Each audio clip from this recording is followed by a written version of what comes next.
We are Steve and Jill.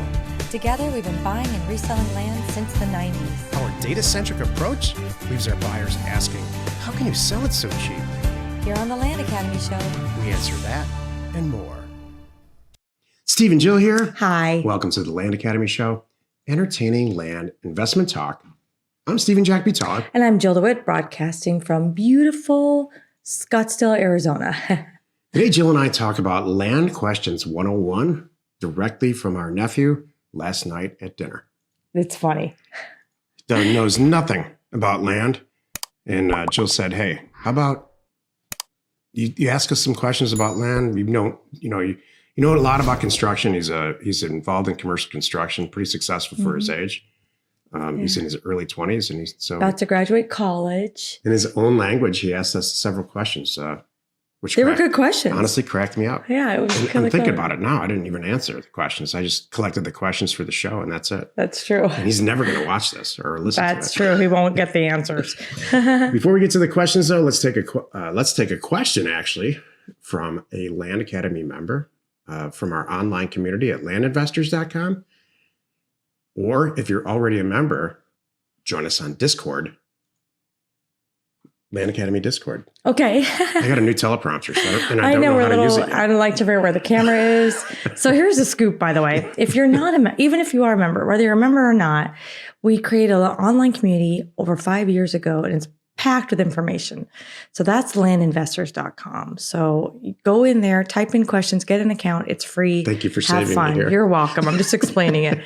Then Jack's extra little PS is, by the way, if you remember, get in both environments, because there's a back area on the online community, Land Investors, and then we have a separate little thing with the Discord app that we have constant banter chats running to for members. We want to make sure that our members know about that. I think by now they do. But just saying. Before we get into the actual show, here's our question. Okay, here we go. So that was that explanation. So here's the question. Spencer wrote, success story for a Friday. I bought this property before joining Land Academy. I made some mistakes, but I learned a lot along the way. I paid $45,000 for a 20.5 acre property in the Southeast on March 5th. I interviewed a few local realtors. I went with one that my title company recommended. That's a good way to find them. This is smart. I can tell already.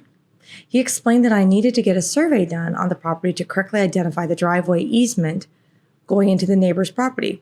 I listened and paid about $2,000 for the survey.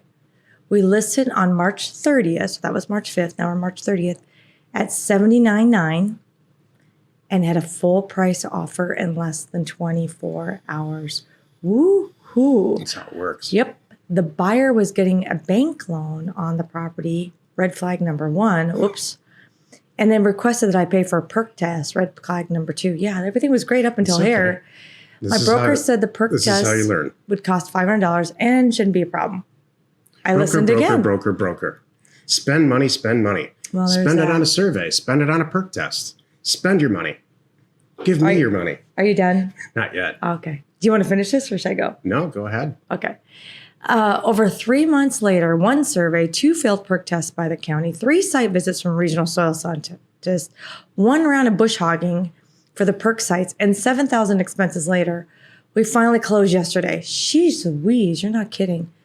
I cleared over $20,000, so still very happy. Lessons learned. I will not pay for a preliminary survey. Yay. I will not accept the very first offer within 24 hours of listing. I will try my hardest to not do deals with banks involved, and I will not agree to pay for perk tests. That was good, Spencer. I mean, I'm proud of you. You now you know. You took one for the team here, pal. Yeah. And so we can all learn. Please don't listen to the moral of the story is. And congratulations on your 20 grand, by the way. That's outstanding. You know, that's the value. The real value here is you bought it so cheap that all these things went wrong and you still made money. And that's kind of the Land Academy way. Exactly. But I'll tell you, for the rest of us, the moral of the story is don't listen to these brokers. You know, they'll tell you to change everything. They'll tell you to spend all kinds of money for them so that they can make a fee. kind of funny. For doing pretty much nothing except telling you to spend money. You know what's interesting? I don't know. Do real estate agents walk in and say, I can't list this? Great, I'll take your listing, but you got to remodel the kitchen? Yes. Oh, yes, because I haven't talked to them. You haven't had to do that. No, I have not. Because I've not done that. Here's a list of things that you need to do, sir. Seriously. Oh, got it. Noted. I understand take down personal photos of the family. There's little things you can do, but not remodel their kitchen. I have a long, incredible story about that, where somebody that you and I know socially had a property for sale for 10 years because they refused to do any renovations in any way. Yeah, I know what you mean. I mean, there's a time and a place for them, I guess. Years on market, not days on market. Yeah. Today's topic, Land Questions 101 from our nephew. This is the meat of the show. Last night, Jill and I, here's a story really quickly. I got our nephew a great internship with a super large, very successful commercial real estate contractor here in the Phoenix area, and Hardison Downey, and he smashed it and got a job offer, and he was here for the whole summer, and he last night was his last day. He's going back to Michigan to finish his degree at Michigan State and hopefully come back and accept the job offer. Yeah, exactly. That's a whole nother topic. I want to strangle the kid. Anyway. If anyone out there understands children, please tell us. Please send me an email. Send me a summarization, please. What's Jack at Land Academy. I'd like to understand children. Yeah. I understand Jill. Thank you. It took a bunch of tries, but I understand Jill. Oh, I don't think so. Okay, maybe. I generally understand Jill, and I'm pretty sure she understands me. She's got me snowed, actually, probably. And that's fine, too. But these kids, I don't get it. Anyway. Yes. We're sitting down at dinner, and I said, you know, it occurred to me in the months that you've been here, we never really talked about land or anything. So ask me some questions. So here they are. What's the best? These are in his words. What are the best properties to buy as a new person? That was good. Yeah, these are all really good questions. There's like 6 questions here, or 4 questions. So are we going to answer them? Absolutely. Okay. So how would you answer that? Because this is somebody, because there's probably a lot of listeners that have these exact questions, like they don't know the terminology, which is fine. Everybody's got to start somewhere. I started somewhere. This is like an interview. Somewhere. Okay. Yeah. What's the best property to buy as a brand new person? I would not go small. I would not go huge because you're starting out. I would not worry about the money because there's plenty of people around there to fund money. You want to find the best property to buy is the property that after you spend a week of trolling the internet, this is my personal opinion, I know you're going to have your own, and you find a market and you find an area, the Land Academy way, by the way, that you've learned, and that's moving the quickest. The environment with the shortest days on market, and I'm going to guess it's somewhere in the country you could buy for 10 or 20,000 and sell for 40 or 50,000. I'm sure that there's plenty of areas like that. You could do that all day long. So I would focus on that. So what I think that he's asking here is, where do I start? You know, look, we all have these preconceived notions about real estate from our parents, and usually our parents' house. If it's not our parents' house, it's somebody in our life when we were younger, whether it's your friend's parents, or you know about a real estate deal for some reason. They bought a house for $80,000 and sold it for $110,000. That was the real numbers on my parents' very first house, and then rolled that money, that $30,000 or $40,000, that equity that they had, into a new house. And so that sinks in when you're really young, that's how much real estate costs. Forget about crossing state lines or going to the West Coast or the East Coast. So what he's asking is, what are the best properties to buy as a new person? And here's my answer. Cheap property. You have to sit down and stare at the screen and say, I just paid $4,000 for 40 acres on a county road in Northern California. That can't be right. And your hair needs to be blown back by how cheap property is. And that's still the same way now. We still go through this. I reviewed a property. We had a career path yesterday. Jill and I, we host this class, this advanced class called Career Path.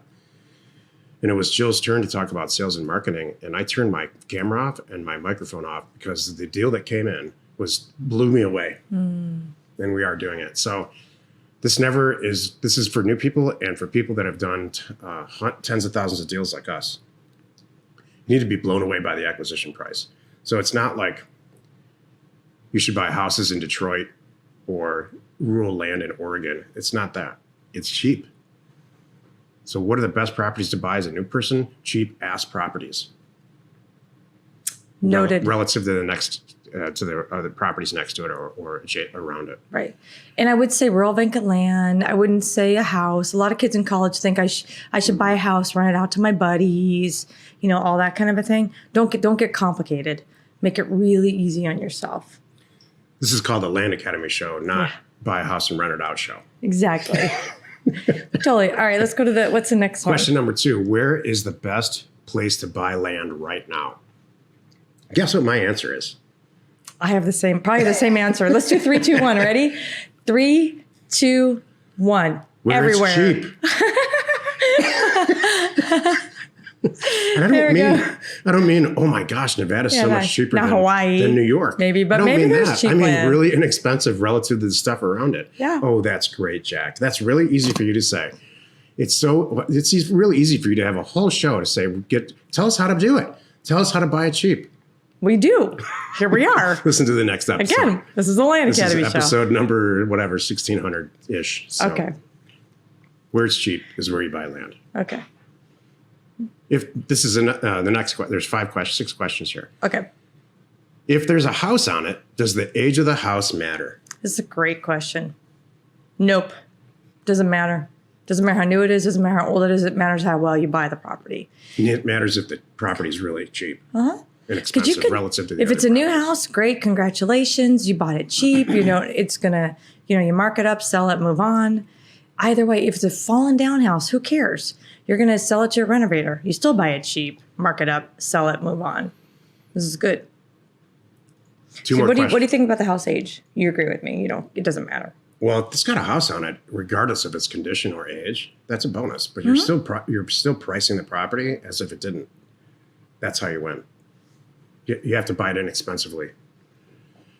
Next question. What's the difference between buying with a partner and when is it appropriate to leave to become so successful that you leave that partnership? This is a very interesting one too.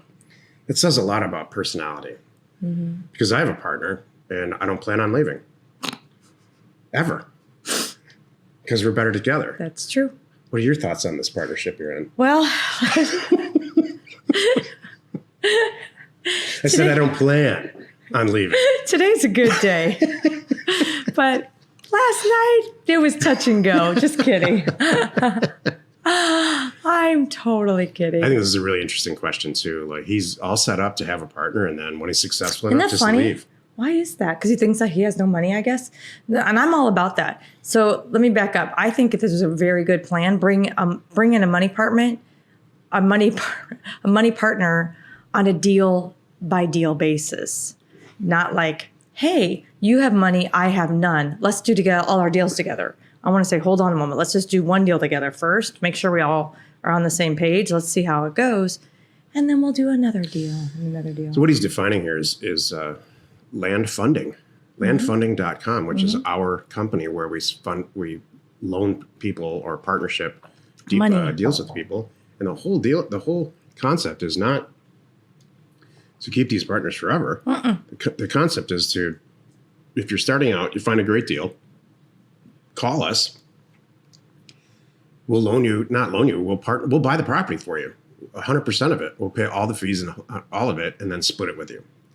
And so after 10 of those deals with us, we don't expect you to stay around forever. You have your own money, go on with your life and be incredibly successful. And I hope you partner and fund other people. Yeah.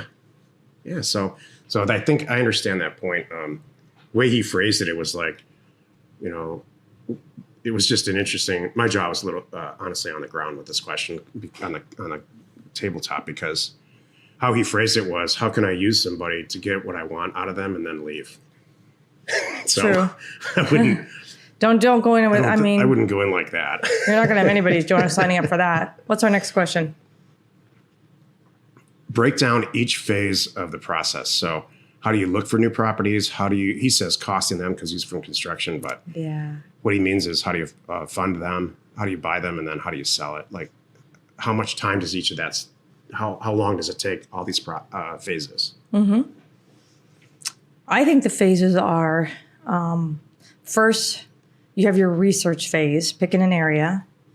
And I'd say spend a week on that. Then, I need to see the question. I'm sorry. Can I see the question? I'm going through the phases.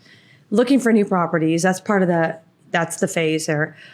Costing them is, I think for him, is price per acre. How do I do that? Well, that's easy. Spend a couple days on that. Download some data, scrub some data. You could back into it, figure out what price per acre things are posted for sale, what they're selling for. There's lots of places to get that information. Buying them, well, now you send out the mail, pull the trigger, buy the best ones. That takes a couple weeks. And then selling them, if you do it right, that takes a couple days. I read a blog a while back, and it was 45 days. And it was like, if you only had, say you only had 4 hours a week to spend on this. And I said, you just do, I said, week 1 is this, week 2 is this, week 3 is this. And it was 6 weeks.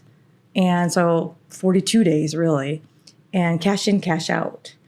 And so that's how long I think this whole thing should take when you're brand new. You could do that. I agree. I think that what you're shooting for is 30 days, cash in, cash out. That almost never happens. What ends up really happening if you're shooting for that and everybody's going to work every morning, including the escrow company and all that, it ends up being like 60 days. And so what he's really asking is, how long does this, he's probably thinking that you only can do one at a time, which one of the great things about this business is totally scalable. So I like to say, look, you're going to do 10 deals a year. For your first year, shoot to do 10 deals, 1 a month, using other people's money like ours. If they're great deals, try to make at the bare minimum $10,000 to $20,000 net per deal.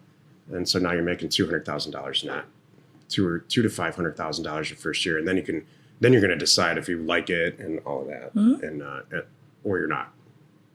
So that's what I really think he's asking. How long does it take? Thank you. Is that it? That's it. Okay. That's where we cut him off. Oh yeah, that's true. Couldn't take it. Dinner arrived.